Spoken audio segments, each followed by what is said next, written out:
nandito nga tayo ngayon sa Plaza Colon sa Castillana to mga kamayora, at sarado ang daan dahil ito na yung final ng football, Spain versus Inglaterra mga kamayora. Tingnan nyo naman ang mga katauhan.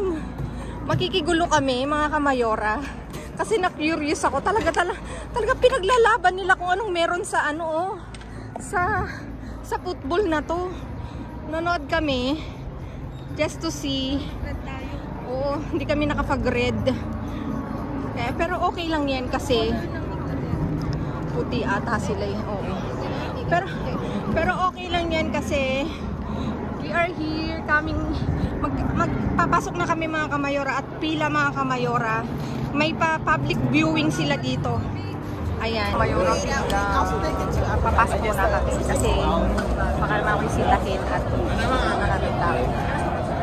Favor! Tingnan niyo yung nangyayari na yan. Nagpapausok na sila. OMG! Tingnan nyo! Diyos ko! Dahil dun kaya tayo. Kasi wala ka nang makikita dito eh. Dun tayo. Yan, cross ka na.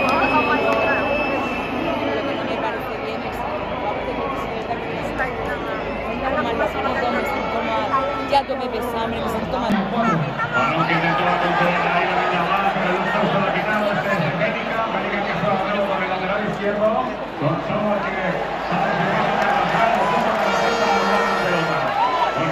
Sobre Rodri, todos conocemos a Rodri, pero igual Foden le conoce un poquito más.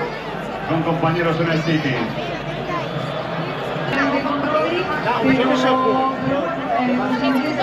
Cuanto más arriba van y más presionan, como dices, más se desordenan también y más se... Marcelo fuera después de Rodri, el salto de Rodri espectacular. Y el remate de Lenormand no consigue precisar y se le manda el balón fuera del marco de la generación de Pickford. Por visto en los últimos partidos que balón parado eran los días de España. Pasó con Fútbol contra Alemania. Y en cierto modo un gol Monique que adelantó a Francia con un gol así.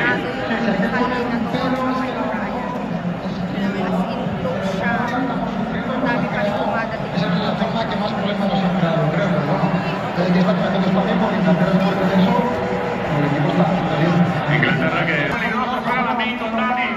Ahí está Dani Olmo, mucha gente delante. Vamos delante de Maynor, la pelota al final le va a llegar aquí a Nico Williams, pero Nico no viene tirando. Cucurella, bueno, esto va a dejar seguir porque ha recuperado el balón en España. Estamos fácil para correr rápido y estamos más o menos así. Va a sacar el rápido de la Nico Williams, sacando la Nico, y va a llegar ahí a Polo para la contra.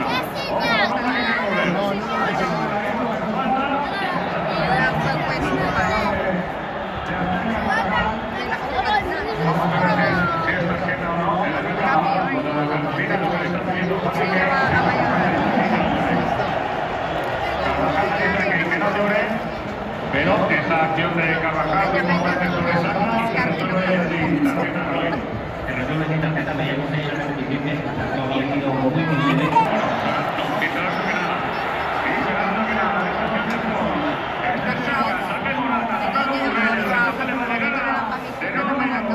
Pero que saca esa pelota para Harry Kane, corre Foden, la ventaja es de Messi, Moni, le va a indicar el árbitro, falta de Harry Kane y tarjeta. Tarjeta amarilla para el 9 de Inglaterra. Amarillo. Primera cartulina amarilla del partido, Harry Kane, que dejó ahí el pie. Una vez abierta la primera tarjeta del partido para Harry Kane, además ha dejado al jugador español en el suelo.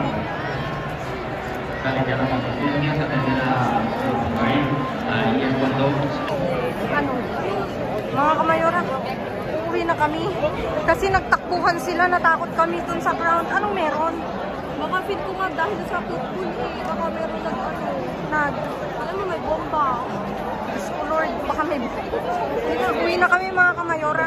Go, baka may stampede pa kami. Tara, uwi na tayo. Uwi na kami.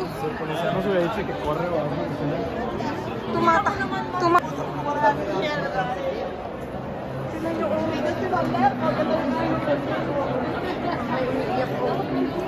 Kakulungan. Parang dito na lang ata kami manonood. Sa bahay mayroon na talaga. Dito na lang tayo? Oo nga, magbabayad ka syempre. Dito na lang. Katunayan na talagang ang football ay napaka-importante. Walang katao-tao. Kahit saan. Naandun lahat sila sa ano, sa mga bahay-bahay nila o kaya sa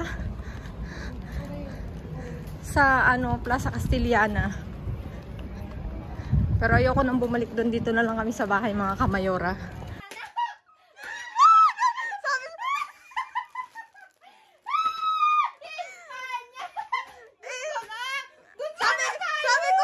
Sabi ko sa'yo eh. Tingnan, hindi natin nakita.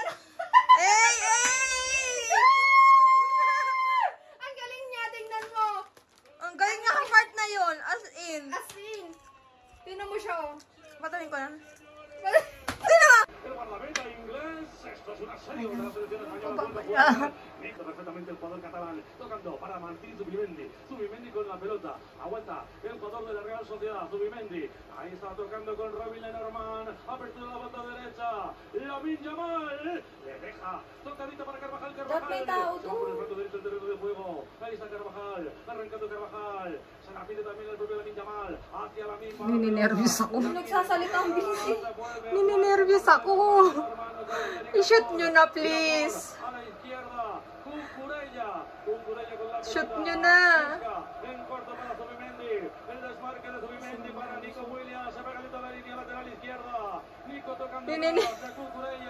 Ang lakas ng ano, palpitate ng ano ko, ng dibdib ko. Parang kanina lang dun sa ano. Del segundo tiempo, vuelve a jugar Fabián para Robin Lenormand, y Lenormand que levanta la cabeza, finalmente va a entregar a la derecha para Carvajal. Carvajal va a poner el centro al interior del área, no va a llegar, pero le va a llegar la pelota, finalmente en ese rechace a Nico Williams, Nico va a colocar la pelota, está Nico, va al centro al interior del área, va a ser corner, sí, saca de esquina. A Nico Williams, se va sacando la frontal del área, Nico conduce Nico, ahí está Nico Williams, Dani Olmo, el balón para Nico con el pecho. Fue por los pelos al final, o incluso con un gol que era un tiro de palme sin ningún peligro. Siya yung nakagol, nakalas na nakagol. Ang galing ng timing niya. Kung baga talagang, siguro nakita niya yun, na ganun, may pagkakataon. Diba? Buti nga pinindot ko eh. Y creo que la parte del mérito está en la diferencia de entrenadores. Creo que La Fuente ha sabido hacer una selección muy unida. Ito yung isang nakagol, diba? Lalapit sila doon. Lalapit sila doon sa mga taga, ano. Oo, diba? Wala na. Ya no hay ninguna selección en este continente que tenga tanto como nuestra selección. Ya hemos dejado a Alemania. Qué bonita, por ejemplo, esa imagen. Realmente lo son todas. Claro, pues, a ver, es que... Tapos na mga kamayora. Thank you for watching. Ang galing ng Spain. Good job!